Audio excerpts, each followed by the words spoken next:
मोर्चों के अध्यक्षों से मेरा आग्रह है, कृपया मंच पर पधार जाए और स्वागत करें हमारी महिला मोर्चे।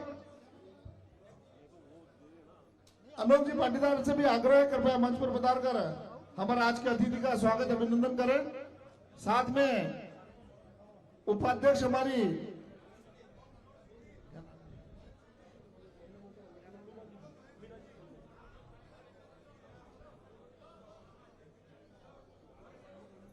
मनुप्रिया जी का स्वागत करें।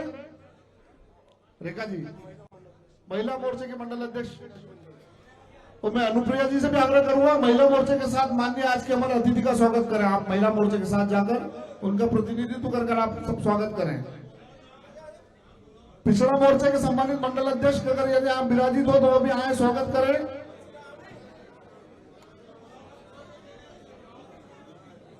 अनुसूचित जाति के अध्यक्षगण भी यहाँ पधार जाए, अनुसूचित जनजाति के अध्यक्षगण भी आ जाए।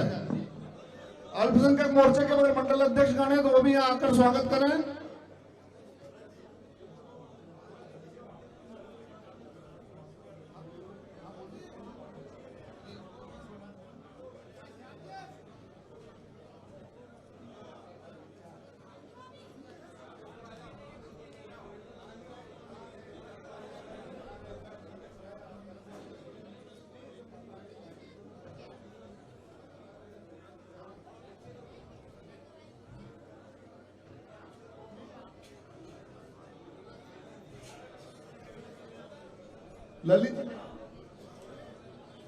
ललित जी मीणा भी यहाँ पधार कर माननीय हमारे अतिथि का स्वागत करें।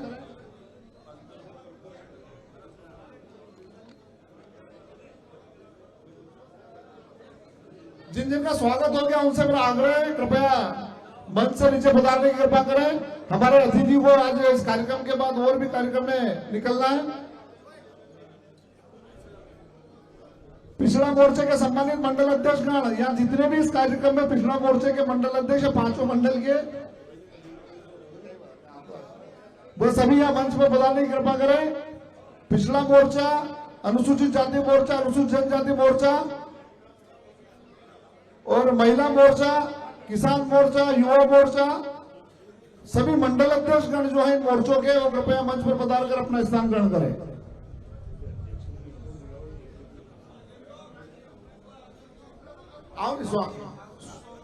अशोक जी मुलावतिया, बंसी जी काला, आप भी आए, स्वागत करें।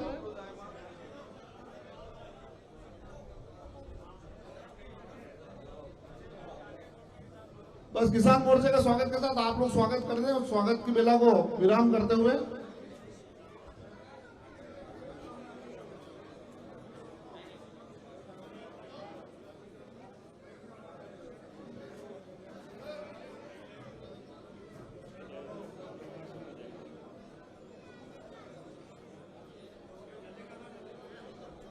सभी मोर्चों के सम्मानित मंडल अध्यक्षों का स्वागत हो गया हो तो कृपया अपना स्थान ग्रहण करें। सभी मोर्चों के मंडल अध्यक्ष स्वागत अगर हो गया हो तो अपना स्थान ग्रहण करें। विधानसभा के संयोजक के रूप में रणजीत सिंह जी भी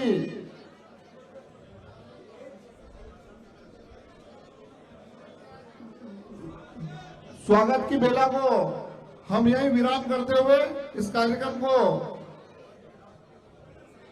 चूंकि शाम का समय और बारिश का समय है तो हम कार्यक्रम को समय पर निपटाएंगे।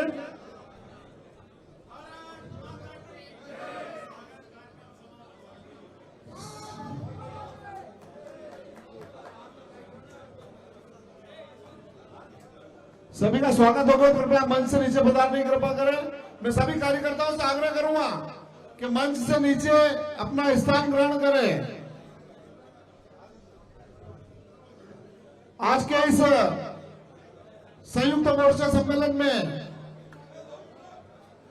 मैं सभी कार्यकर्ता बंधुओं से आग्रह करूंगा, कृपया फोटो सेशन हो गया हो तो कृपया नीचे पधार जाएं। हम कार्यक्रम को विधिवत रूप से प्रारंभ करने जा रहे हैं। हम सबका सौभाग्य है कि आज के इस कार्यक्रम में, विधानसभा के कार्यक्रम में हमारे बीच में नीचे आप सब थोड़ा सा नीचे बता दें। अपने स्वागत भाषण के लिए क्षेत्र के लोकप्रिय विधायक सम्मानित देवीलाल जी धाकड़ साहब से आग्रह, हाँ बताओ, हाँ कराओ।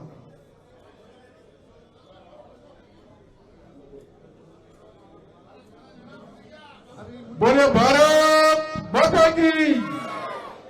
सम्मानीय सुधीर जी मुनगुंटीवार जी का नगर परिषद गरोड में हार्दिक स्वागत, वंदन, अभिनंदन है। सभी पार्षदगण मंच पे पधारे और आपका हृदय से स्वागत अभिनंदन करें।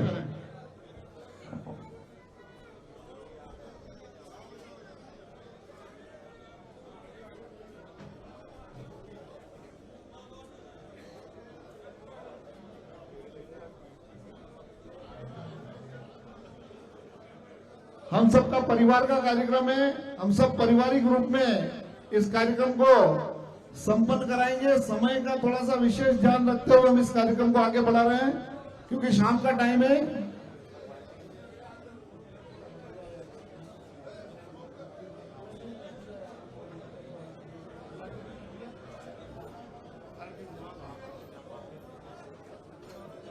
क्या होगा यार, कार्यक्रम तो हो जाएंगे।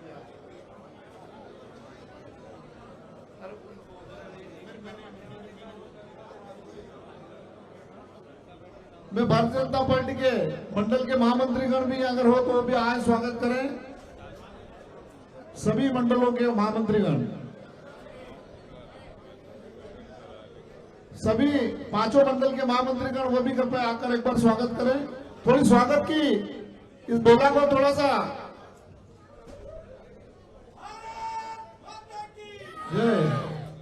भारत माता की, भारत माता की, भारतीय जनता पार्टी।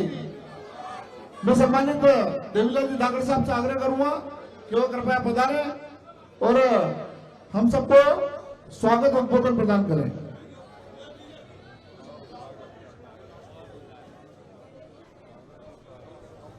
हम अनुशासित कार्यकर्ता सभी, स्वागत कार्य समाप्त हो गया। कृपया आप सब मंच खाली कर दें।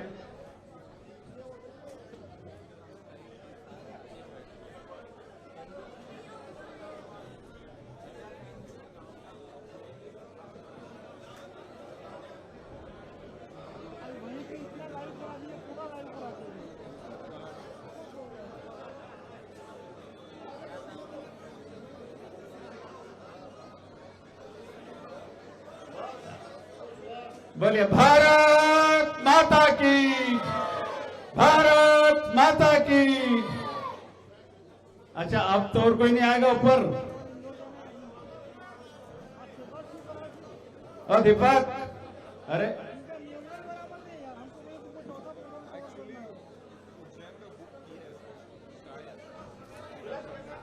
चलो अब किसी का मत खींचना फोटो।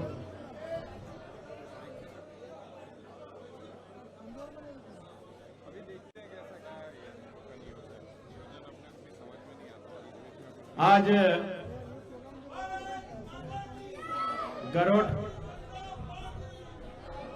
गरोट विधानसभा के इस संयुक्त मोर्चा सम्मेलन में हम सबके सौभाग्य से हमारे बीच महाराष्ट्र सरकार के कैबिनेट मंत्री आदरणीय सुधीर जी हम सबके सौभाग्य से उपस्थित हुए हैं। और संयोग यह है कि उन्हीं के साथ में दूसरे हमारे अपने सुधीर जी भी हैं, जो हमारे लोकसभा के लोकप्रिय सांसद हैं। हमारे जिले के जिलाध्यक्ष नानालाल जी अटोलिया जी है, और अभी ये जो महाजनसंपर्क अभियान चला उसके अपने लोकसभा के कार्यक्रम प्रभारी आदरणीय महेंद्र भटनागर जी, जो नीमच के भाजपा के हमारे नेता हैं, वो उपस्थित हैं। बाकी मंच पर बड़ा मंच है, सभी सम्माननीय अतिथिगण, जनप्रतिनिधिगण और इस कार्यक्रम में उपस्थित सभी भाई और बहनों। माननीय सुधीर जी, हमारा क्षेत्र बहुत महत्व का क्षेत्र है। यहाँ का पुरातात्विक, ऐतिहासिक और प्राकृतिक सौंदर्य देखने लायक है, और इसलिए आपको दोबारा आना पड़ेगा एक दिन का पूरा समय निकालकर। मेरे इस क्षेत्र में संतरे की फसल होती है। नागपुर का संतरा फेमस है, पर हमारे यहाँ छोटा नागपुर के नाम से इसको जाना जाता है। इतना संतरा पैदा होता है। भाजपा शासन की नीति से गरोट विधानसभा क्षेत्र में हर खेत को पानी और हर हाथ को काम देने का संकल्प भाजपा ने पूरा किया है। एक भी अभी मुख्यमंत्री जी जो कुछ 31 गांव बचे थे उसकी भी योजना स्वीकृत कर गए। अब एक भी गांव ऐसा नहीं बचेगा जहां नहर योजना नहीं होगी। एक भी गांव ऐसा नहीं छूटा जहां पर हर घर नल हर घर जल की योजना नहीं बनी। इसी क्षेत्र में चंबल का पानी आएगा। यहाँ गोपालपुरा तालाब पर 1462 करोड़ की लागत से काम शुरू हो गया। पूरे लोकसभा क्षेत्र में मंदसौर जिले के प्रत्येक गांव में यहां से पानी पीने के लिए जाएगा शुद्ध पानी नल द्वारा। ऐसा महत्व का क्षेत्र हमारा है। इस क्षेत्र में आप पधारे, तीन तरफ यहाँ राजस्थान लगता है, झालावाड़ कोटा, इधर राजस्थान ये आखिरी कोना है इधर का। इसलिए मैं अधिक न बोलते हुए, क्योंकि आदरणीय सुधीर जी को उज्जैन जाना है, हम माननीय सुधीर जी गुप्ता हमारे सांसद जी को भी कुछ देर सुनेंगे, इसलिए मैं बाधा बनने बिना मैं क्षेत्र के विधायक होने के नाते आदरणीय सुधीर जी का बहुत बहुत स्वागत करता हूं, अभिनंदन करता हूं। बहुत बहुत धन्यवाद।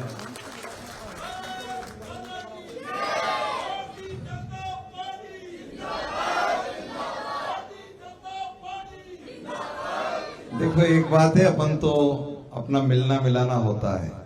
अब जहां सुधीर दो हों तो फिर पूरी ताकत से एक ही सुधीर को सुने, उसका ज्यादा आनंद है। हमारे जिला अध्यक्ष जी भी बैठे हैं, ऊर्जावान, सब भरा पूरा मंच है, पदाधिकारी सारे मौजूद हैं। पर मैं एक बात कहना चाहता हूं, सुधीर जी, मुंगटीवार जी, ये छोटा नाम नहीं है। ये कार्यकर्ता छोटे आपके जैसे रहे, नीचे से काम करके आए और 30 साल से विधायक है। महाराष्ट्र सरकार में वित्त मंत्री से लेकर वन मंत्री तक, सांस्कृतिक मंत्री से लेकर ऐसे कई मंत्रालय आपने बहुत कुशलता पूर्वक संभाले हैं।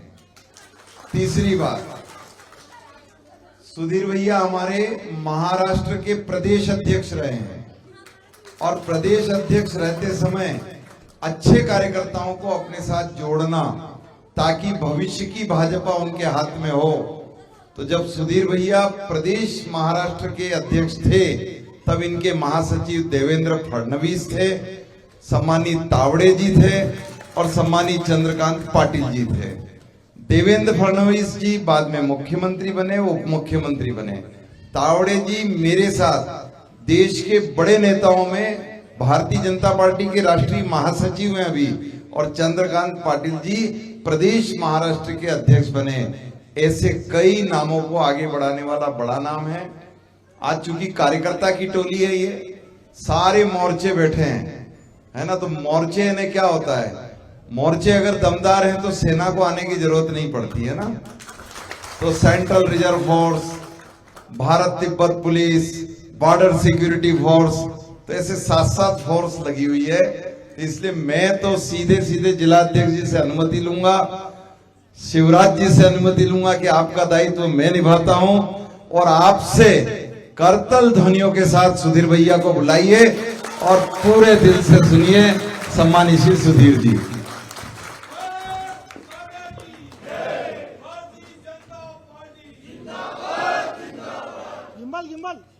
भारत माता की। ऐसा लगता नहीं, आवाज अपना बहुत कम है, आवाज भी चाहिए।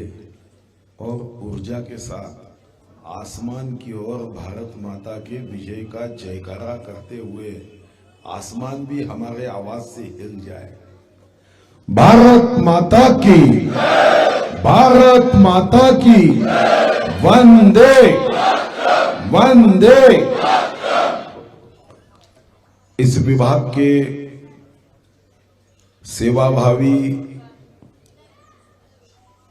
कार्य कुशल,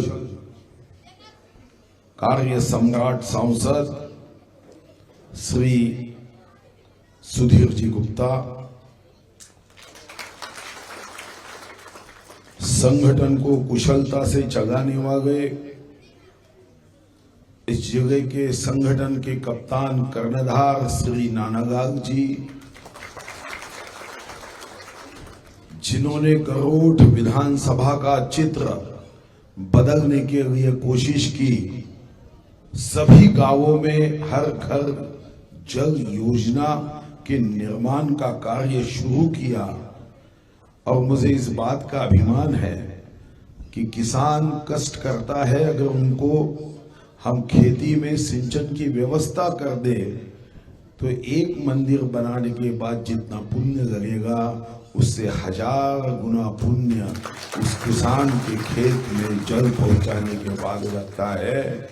और ये पवित्र ईश्वरीय कार्य करने वाले इस क्षेत्र के बड़े सज्जन विधायक श्री देवीलाल जी धाकड़, पूर्व विधायक श्री चंद्र सिंह जी सिसोदिया,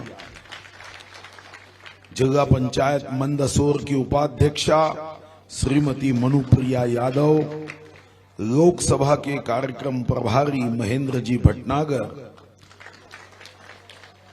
श्री रंजित सिंह जी, सभी पार्टी के मंडल अध्यक्ष, महामंत्री, सभी प्रकोष्ठ और मोर्चे के अध्यक्ष और पदाधिकारी, श्री मुकेश कागा जी, सभी मान्यवर, मेरे देशभक्त शूरवीर प्रकोष्ठ के कार्यकर्ता भाई और बहनों, मुझे आपने प्रेम से, स्नेह से स्वागत किया और एक नरेंद्र का चित्र भी मुझे दिया। मैं मन में सोच रहा था, एक स्वामी विवेकानंद जिनका नाम नरेंद्र था, उनका चित्र देकर दूसरे नरेंद्र जी के माध्यम से आप सभी के साथ संवाद करने के लिए मैं यहां उपस्थित हुआ हूं। विश्व गौरव, जननायक, युग पुरुष, गरीबों के मसीहा, जो हमारे देश को पूरे विश्व में गौरव बढ़ाते हुए प्रधानमंत्री नहीं प्रधान सेवक के नाते काम कर रहे हैं, सभी कार्यकर्ताओं के लिए एक विशेष संदेश उन्होंने भेजा है। हम मोदी 9 इस कार्यक्रम के माध्यम से एकत्रित आए और सिर्फ भाषण सुने, ये हमारा लक्ष्य नहीं हो सकता। लक्ष्य यह है कि पार्टी में हर कार्यकर्ता महत्वपूर्ण है, हर प्रकोष्ठ महत्वपूर्ण है, हर मोर्चा महत्वपूर्ण है। ये बात सही है कि कभी कभी किसी कार्यकर्ता के मन में ये भाव आ जाता है कि मैं तो बहुत काम करता हूं मगर मुझे टिकट नहीं मिलती। एक टर्म हो गया, 2 टर्म हो गया, मुझे ग्राम पंचायत गढ़नी है, कभी पंचायत गढ़नी है। तो कष्ट करने के बाद भी ऐसा हो सकता है। मेरा ऐसा मानना नहीं है, हर किसी को टिकट नहीं मिल सकती। जैसे गाड़ी में आरटीओ द्वारा गाड़ी चलाने का लाइसेंस अगर सबको है, फिर भी स्टीयरिंग पे सबको नहीं बैठाया जाता। अगर सबको बैठाएंगे तो चंबल का पहले ब्रिज में ही गाड़ी नीचे गिरे बिना नहीं रहेगी। वैसे ही संगठन में होता है, कोई छोटा नहीं, कोई बड़ा नहीं। हमारे पार्टी में प्रधानमंत्री का स्थान भी उतना है और एक सामान्य कार्यकर्ता का भी स्थान उतना ही है, क्योंकि प्रधानमंत्री जितने जोश के साथ, उत्साह के साथ भारत माता की जय कहते हैं, मैंने यहां आने के बाद देखा कि इस गरोट का भाजपा का कार्यकर्ता भी उतने ही जोश और उत्साह के साथ, ऊर्जा के साथ भारत माता की जय कहता है। मगर जैसा मैंने कहा कि कभी कभी ऐसा होता है, एक बार शरीर में हाथों ने कहा कि मेहनत तो हम करते हैं, कष्ट हम करते हैं, आटा हम ही गूंथते हैं और उसके बाद रोटी भी हम बनाते हैं, मगर रोटी पेट में क्यों चली जाती है? तो पेट ने कहा ठीक है, अब रोटी हाथ में लगा दो। और जिस दिन हाथ में लगाया 24 घंटे में हाथ की त्वचा खराब होनी शुरू हो गई। तो अपनी अपनी एक व्यवस्था होती है। अनुसूचित जाति मोर्चा है, उन्होंने अपने अनुसूचित भाई बहनों की सेवा के लिए जो उपक्रम माननीय मोदी जी ने किया है, माननीय शिवराज जी ने किया है, सही तो हम सब लोग किस्मत वाले। एक तरफ माननीय मोदी जी जैसा विकास की गंगा को प्रवाहित करने वाला एक नेता सौभाग्य से हमें मिला है, दूसरी ओर हमारे बहनों का भाई, बालिकाओं का मामा कई वर्षों से यहाँ की योजनाओं को मूर्त स्वरूप देते हुए लोगों के जीवन में खुशहाली हो इसलिए काम कर रहे हैं। अब दो हमें बहुत अच्छे नेता मिल गए। यहां पे भी मैंने देखा सांसद सुधीर जी हो, आज मैंने उनके क्षेत्र में 3 मेडिकल कॉलेज को बनते हुए देखा है। ये कोई छोटी बात नहीं है। सही तो निर्णय ऐसा हुआ था कि एक सांसद के क्षेत्र में 1 मेडिकल कॉलेज बनेगा, मगर सुधीर, ये नाम ही एस से शुरू होता है तो उनके काम में कभी नो नहीं रहता। 3 मेडिकल कॉलेज बन रहे हैं। रेलवे, कई रेलवे के स्टॉपेजेस, नई रेलवे रूट, 105 किलोमीटर का Delhi Bombay express highway 105 kilometre उनके संसद क्षेत्र से जाता है।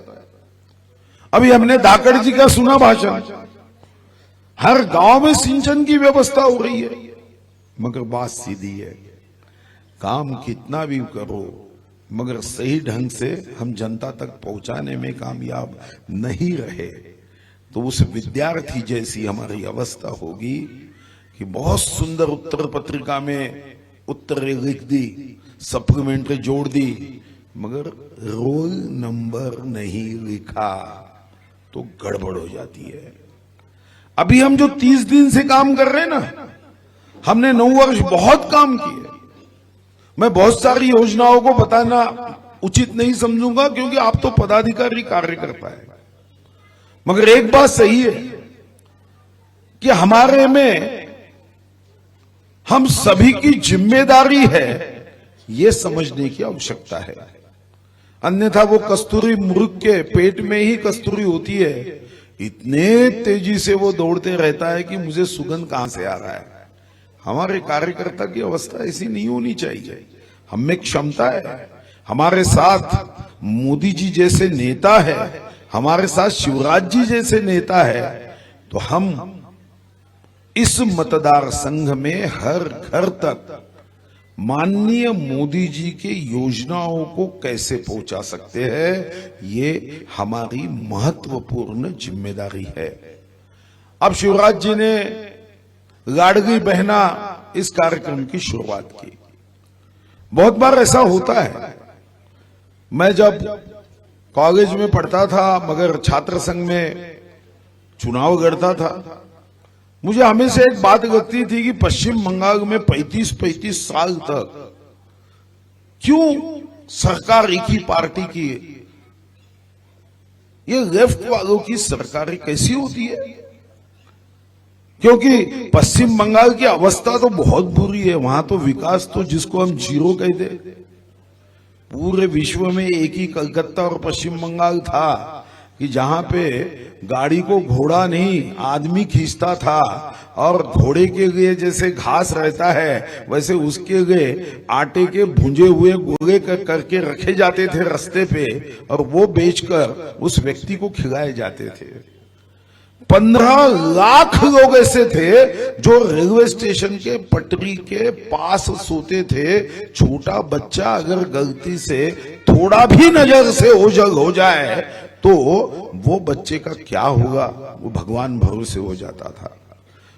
इतनी गंदगी होने के बाद भी ज्योति बसु हो या भट्टाचार्य हो, ये सीएम कैसे बनते हैं?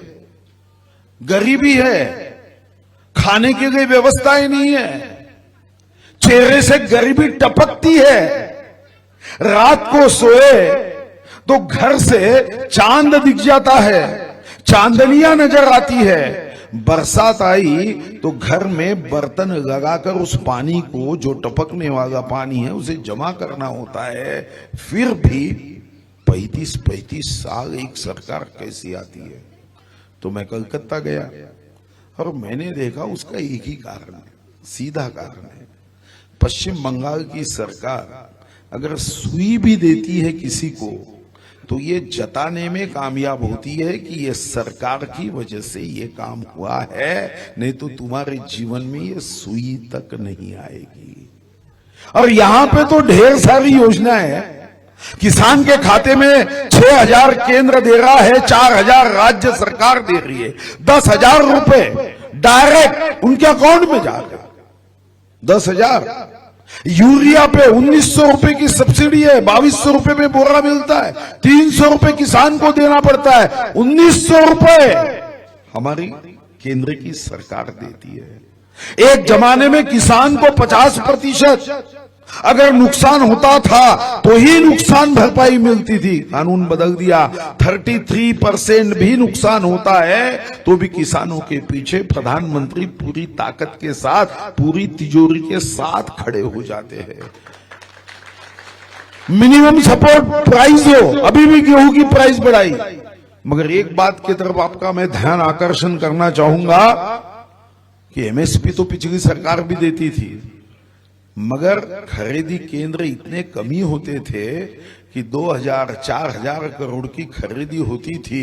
अब हमारी सरकार एक साल में 1 लाख करोड़ की परचेसिंग करती है और किसानों के सम्मान में भाजपा मैदान में ये भाव से सेवा करती है। ये पहुंचाने का काम हमारा है। 11 करोड़ से ज्यादा शौचालय बनाए, पर हमने लोगों के साथ संवाद करना जब से बड़ा बंद किया। मुझे याद है कि मैं तो कॉलेज के समय में मैंने लोकसभा लड़ी जब मैं एमफिल पढ़ रहा था। एक दिन की घटना है जो मुझे कार्यकर्ता के नाते हमारे यहां के भी कार्यकर्ताओं को बतानी आवश्यकता होगी कि एक आदमी जोड़ा गया, एक व्यक्ति जोड़ा गया। और ये कहानी तो आपको भी पता है कि कोई पिता ने बेटे को जब अपने ऑफिस में ले गए, उनको लगा कि ये बेटा अपने को काम नहीं करने देगा। वो समय में उन्होंने एक भारत का नक्शा था, उसके छोटे छोटे टुकड़े किए, आसाम अलग, महाराष्ट्र अलग, राजस्थान अलग, मध्य प्रदेश अलग, गुजरात अलग, और बेटे को कहा जरा बेटा नक्शा जोड़ के फिर लाके दे। बाप को लगा कि 1 घंटा तो ये नक्शा जोड़ नहीं पाएगा, अरुणाचल प्रदेश कहाँ है, मणिपुर कहाँ है, त्रिपुरा कहाँ है, ये कहाँ जोड़ते रहेगा। 1 मिनट के बाद बेटा आया और वो नक्शा उन्होंने हाथ में दे दिया। पिता ने पूछा 1 मिनट में तूने भारत को कैसे जोड़ा? उसने बहुत अपने कार्यकर्ताओं के लिए बहुत महत्वपूर्ण है, उस बच्चे ने कहा मैंने भारत को नहीं जोड़ा, उसके पीछे जो व्यक्ति का चित्र था उस व्यक्ति के हाथ पैर सर जोड़ दिए तो भारत जुड़ गया। और यही बचपन में मुझे एक संघ प्रचारक ने कहा था, जब एक संघ प्रचारक मेरे घर में हमेशा सप्ताह में वो वारी लगाते थे, एक घर में खाना खाते थे, तो हमारे घर में एक संघ प्रचारक आया करते थे। कैसे पार्टी बढ़ी है समझने की आवश्यकता है। एक व्यक्ति को जोड़ के पार्टी बढ़ी है। जब मैं देवीलाल जी हमें समझा रहे थे कि वो भी संघ के ओटीसी 3rd ईयर है, मेरे मन में एक भाव आ गया कि आज हम कन्याकुमारी से कश्मीर तक, कामरूप से कच्छ तक पार्टी की जीत देखते हैं, मगर ये जीत आसानी से नहीं मिली है। इसके पीछे लाखों कार्यकर्ताओं ने अपने जीवन के अनमोल क्षण अर्पण किए हैं, तब जाके आज हम इस देश का गौरव बढ़ाने में कामयाब हो रहे हैं। वो प्रचारक जब हमसे बात कर रहे थे तो अचानक से कहा उन्होंने कि देखो, मैंने कहा कि कौन सी सब्जी आपको अच्छी लगती है? तो बाकी सब सब्जियां अच्छी लगती है, मगर मैं भिंडी कभी नहीं खाता, मैं भिंडी कभी नहीं खाता। तो मैंने भी कहा मुझे भी भिंडी अच्छी नहीं लगती, मैंने भी कहा मुझे भिंडी बिल्कुल अच्छी नहीं लगती। हम दोनों में एक समानता थी, दोनों को भिंडी बिल्कुल अच्छी नहीं लगती थी। दूसरे दिन आए, मुझे कहे कि एक कांग्रेस का पदाधिकारी है, उसके घर में खाना खाने जाना है, क्योंकि संघ वाले ऐसे एक घर में खाना खाने जाते थे। मैं भी उनके साथ घर में खाना खाने गया। अब हमारे दोनों के बदकिस्मती से उन्होंने भिंडी की ही भाजी बनाई थी। अब भिंडी की भाजी बनी है, अब मैं तो अचार के साथ रोटी खा लिया, मगर वो बड़े चाव से भिंडी की भाजी खा रहे थे। साला मैंने पूछा, ये तो मुझे कल बता रहे थे कि भिंडी की भाजी पसंद नहीं है और अभी तो चाव से भिंडी खा रहे। अच्छा, इतना ही नहीं, चाव से भिंडी भी खा गई और खाने के बाद उन्होंने वहां जाकर किचन में थोड़ा सा झांका और कहा, भाभी जी है? तो भाभी जी बाहर है, हाथ जोड़कर गए। बहुत स्वादिष्ट खाना था। भिंडी की भाजी तो इतनी अच्छी थी कि दोबारा लेने की इच्छा हुई। मैं मन में हो गया, यार भिंडी की भाजी अच्छी नहीं लगती। ये भाभी को कह रहा है कि भाभी जी बहुत स्वादिष्ट खाना हुआ। और जब हम फिर इधर आए तो भाभी जी अपने पतिदेव जो कांग्रेस के थे उनको बारीक आवाज में सुनवाई रही थी, तुम्हारे पार्टी के लोग इतने बार खाना खाते मगर कभी तारीफ नहीं करते। और आपको आश्चर्य होगा, 1 साल के बाद वो कांग्रेस का नेता भाजपा का झंडा हाथ में लिया, क्योंकि सबसे अच्छी बात रही थी कि महिलाओं में एक बार तुम ये भर दो तो मैं आपको विश्वास से बता देता हूं कि उसका पति ये भारतीय जनता पार्टी का झंडा हाथ में लिए बिना नहीं रह सकता। अरे जो मां बच्चे को सिखा सकती है वो पति को सिखाने में कितना समय लगेगा। और बाद में जब मैं वो संघ प्रचारक से पूछा कि भैया भिंडी की भाजी तो अच्छी नहीं लगती, उन्होंने कहा मुझे भिंडी की भाजी से मतलब नहीं है, मुझे तो देशभक्ति से मतलब है। मेरे देशभक्ति का कार्य करने के लिए कितने लोग मैं जोड़ सकता हूं, ये मेरे जीवन का लक्ष्य है। और जब मेरा ये लक्ष्य है तो सब्जी भिंडी ये महत्वपूर्ण कभी नहीं होते। हम जब काम करते तो एक बात सभी पार्टी के प्रकोष्ठ ने ध्यान रखनी चाहिए कि हम अपने प्रकोष्ठ का काम करते समय जो योगी अरविंद जी कहते थे वो ध्यान में रखना चाहिए। योगी अरविंद जी का बड़ा प्रसिद्ध वाक्य है, वो कहते हैं जो भी काम करो वो ईश्वर की अर्चना समझकर करो। जूता भी पॉलिश करना है तो ऐसा चमकाओ कि हम अपने चेहरे को उसमें देख सके। तो प्रकोष्ठ का काम करते समय कभी हम ये सोचते हैं कि हमने लक्ष्य क्या तय किया है, कि हम अनुसूचित जाति मोर्चा या अनुसूचित भाइयों में, बस्तियों में, झुकी झोपड़ियों में जाके समझाने की कोशिश करता है कि पंतप्रधान आवास योजनाओं में अनुसूचित जाति भाइयों के लिए, बहनों के लिए विशेष रूप से प्रावधान है। हमने कभी ये समझाया स्टार्टअप योजना में अनुसूचित जाति के भाई बहनों के लिए आरक्षण दिया गया है। विश्व रत्न महामानव डॉक्टर बाबा साहब अम्बेडकर जी को भारत रत्न जिन कांग्रेसियों ने नहीं दिया था, पंडित नेहरू जी ये विश्व के एक अकेले ऐसे प्रधानमंत्री थे जिन्होंने भारत रत्न इस हाथ से दिया और दूसरे हाथ से लिया। जिंदा होते हुए एक प्रधानमंत्री भारत रत्न अपने हाथों से दूसरे हाथों को देता है। ऐसे विश्व में 7 अजूबे, इस दुनिया में 8वां अजूबा वो था। मगर हमारे बाबा साहब अम्बेडकर जी ने, जिन्होंने ये संसद बनवाई, 2 बार चुनाव में उनको हरा दिया। हमने तो पंचतीर्थ विकसित किया। तो क्या हम अनुसूचित जाति के भाइयों में जाके अनुसूचित जाति मोर्चा के लोग, ये पार्टी का जो चिंतन है कि हम सब भाई भाई है, वो चिंतन पहुंचाने का क्या काम करते हैं? हमारे अनुसूचित जमाती के मोर्चा के लोग ये जाकर बताने में क्या कामयाब होते हैं? अमृत महोत्सवी वर्ष में 75 वर्ष के बाद, देश के स्वाधीनता के बाद वनवास में हमारे जो आदिवासी भाई वन में रहते हैं, जो कहीं गरीब है, कहीं पे कष्ट में जिनकी जिंदगी है, मगर वो प्रामाणिक है, पराक्रमी है, सात्विक है। भगवान वीर बिरसा मुंडा जी का जो विचार है वो विचार को आगे बढ़ाते हैं। हमने दीदी द्रौपदी मुर्मू को राष्ट्रपति बनाया, क्या हम जाके उनको बताते हैं? विश्व गौरव मोदी जी ने देश के आदिवासी भाइयों का आत्मसम्मान बढ़ाते हुए आत्मविश्वास बढ़ाने का कार्य किया, हम क्या पहुंचाते हैं? हमारे अल्पसंख्यक मोर्चे के भाई होंगे, मैं देखता हूं मेरे यहां पे भी, आपके भी यहां होगा। हमारे जो विशेष रूप से अल्पसंख्यक मोर्चा कहने के बाद तो वैसे 7 लोग आते हैं, जैन भी आते हैं, सिख भी आते हैं, मगर बड़े पैमाने पे जब हम अल्पसंख्यक मोर्चे की बात करते हैं तो हमारे देशभक्त मुस्लिम भाई ये हमें अल्पसंख्यक मोर्चे में प्रकोष्ठ में ज्यादातर नजर आते हैं।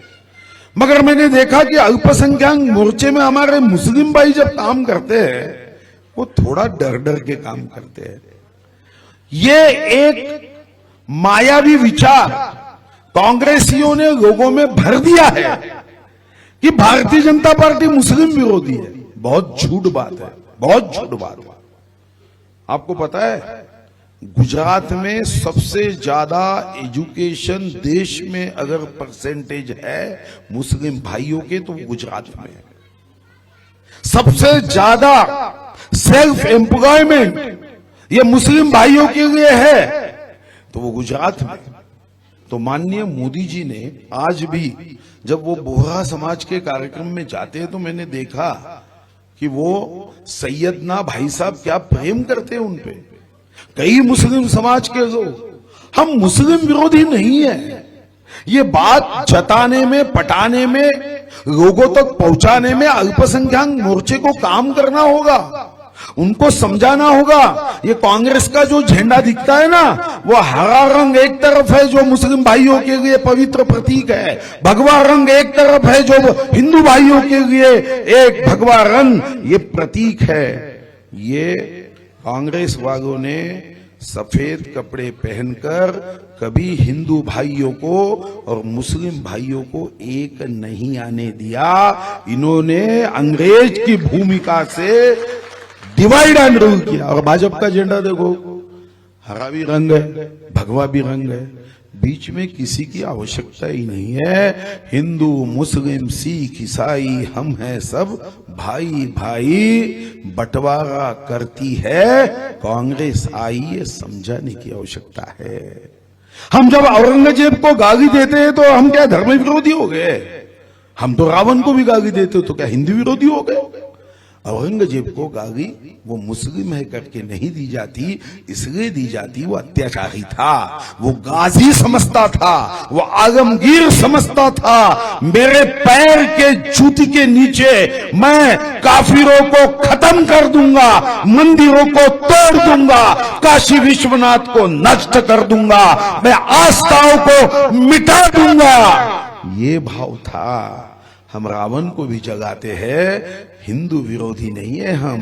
रावण ये अत्याचार का प्रतीक था, औरंगजेब भी अत्याचार का प्रतीक था। मगर जब वक्त आया, एपीजे अब्दुल कलाम देश के लिए रामेश्वर के मंदिर की घंटी सुनते हुए जिनको हम मिसाइल मैन कहते हैं, उस मिसाइल मैन को राष्ट्रपति बनाने का समय आया तो भाजपा ने बनाया।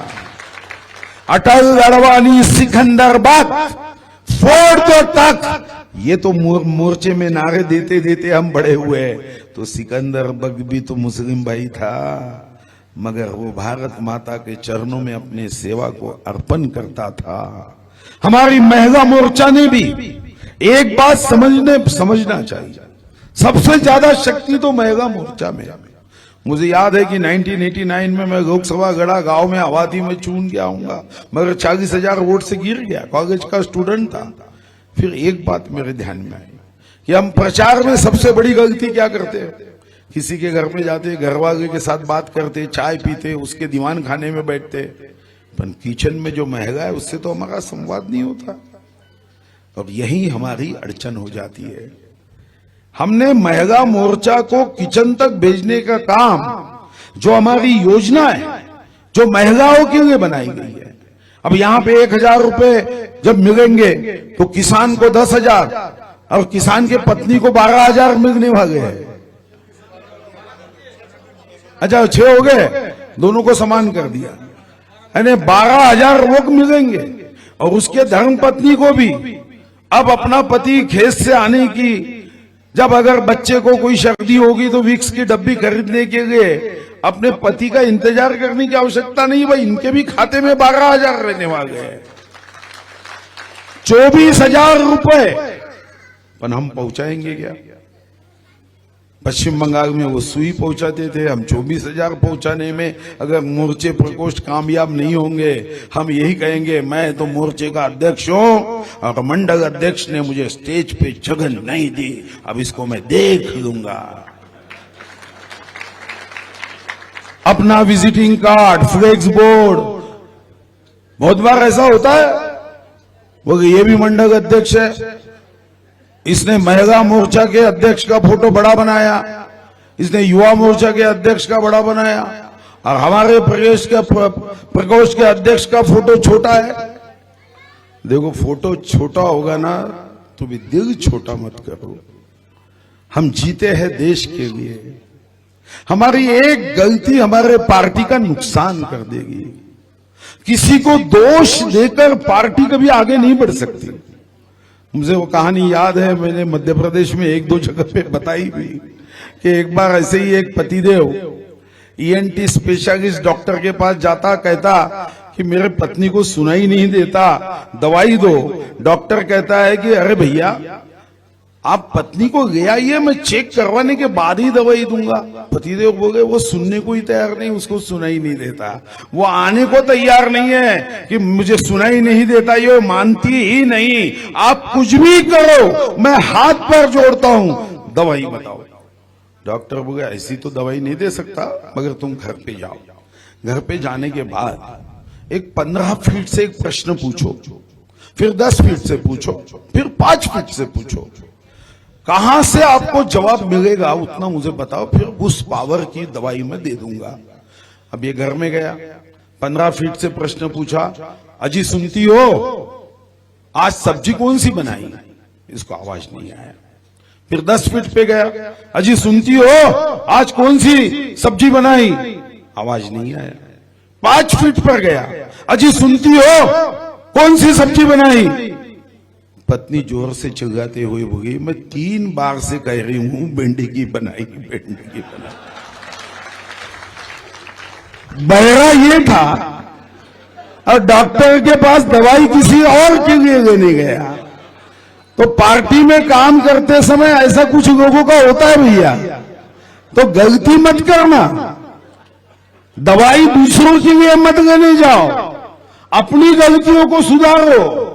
तो मैं विश्वास के साथ कहता हूं, आंधी आए या विश्व में अपने देश के गौरव को कम करने वाला झूठा गांधी आए, फिर भी जीतेगा तो नरेंद्र मोदी ही।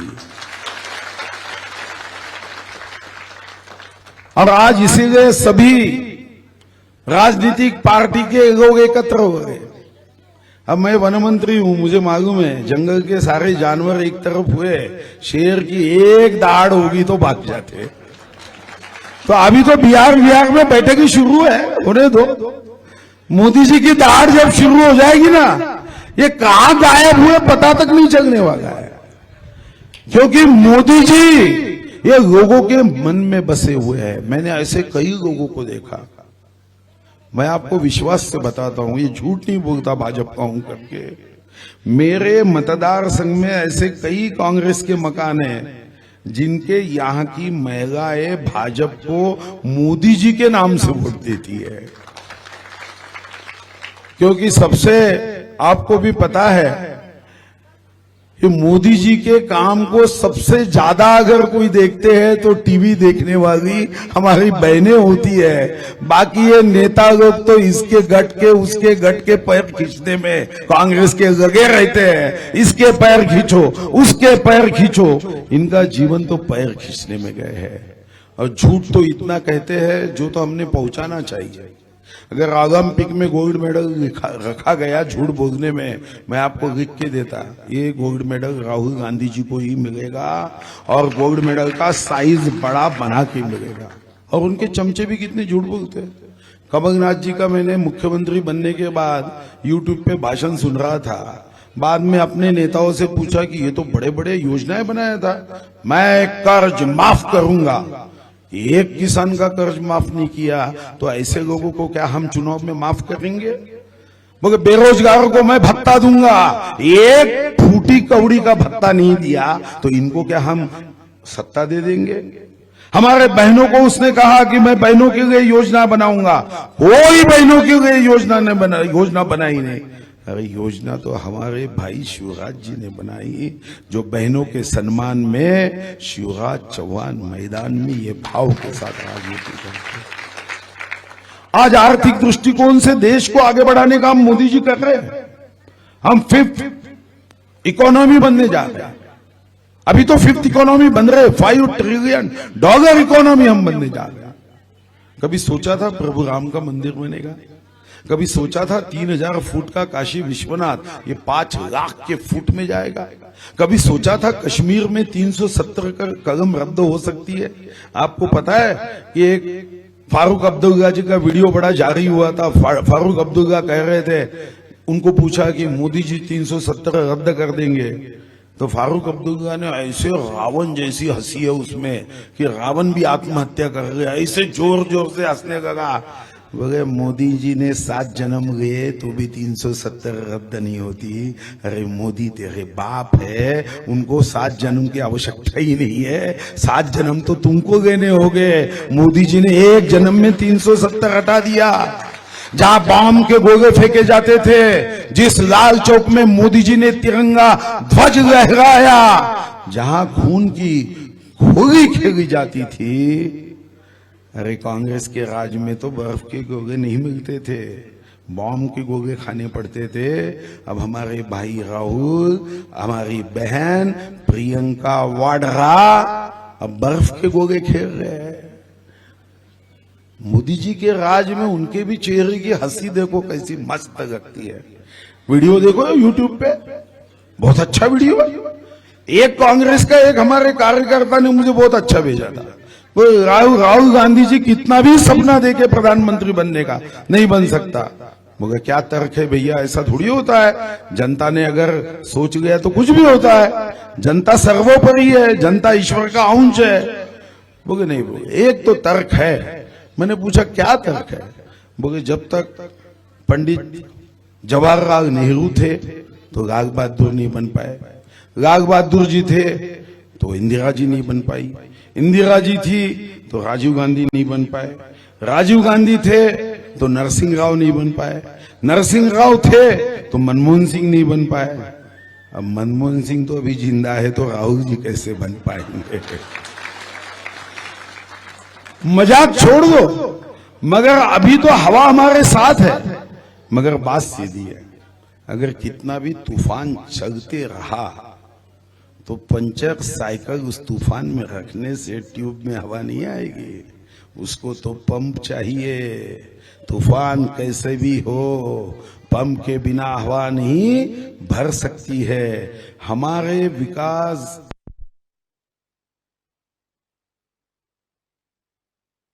सभी प्रकोष्ठ ने अपने देशभक्ति के कार्य को शुरू रखना चाहिए। यही भाव के साथ यहाँ के सभी देशभक्त भारत माता के संपूर्ण मेरे कार्यकर्ता भाइयों को, बहनों को मैं शुभकामनाएं देता हूँ। जीत हमारी होगी। बहुत बहुत धन्यवाद। सम्मानित माननीय सुधीर जी के लिए जोरदार ताली से उनका स्वागत अभिनंदन करें।